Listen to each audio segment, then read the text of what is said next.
আগামী দিনে 12 তারিখ যেন এই ধানের শীষ মার্কাকে বিজয়ী করতে পারি, এটা আমাদের দায়িত্ব এবং অধিকার।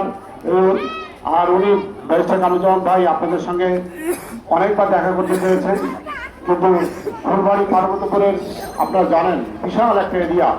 এই এলাকায় এক মাথা থেকে উনি প্রায় 1 বছর থেকে পার্বতীপুরের প্রতিটি গ্রাম গঞ্জে আনাচে কানাচে কিন্তু উঠান বৈঠক প্রতিটি জায়গায় ধরেছেন। তাই হয়তো বাড়ির কাছে আসতে পারেন। উনি বারবার বলছেন যে আমি এখানে যাবো আগে, তো উনি আসছিলেন এখানে মসজিদে নামাজ পড়েছেন গত শুক্রবার। তাই উনি কিন্তু আজকে শত ব্যস্ততার মাঝেও আমাদের এই গ্রামের প্রোগ্রামে গিয়েছে।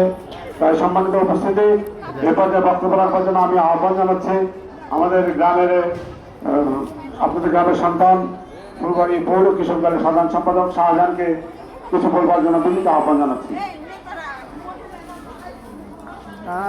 ফটোগ্রাফার এইদিকে আমাদের বিসমিল্লাহির রহমানির রহিম। আজকে প্রধান অতিথি এবং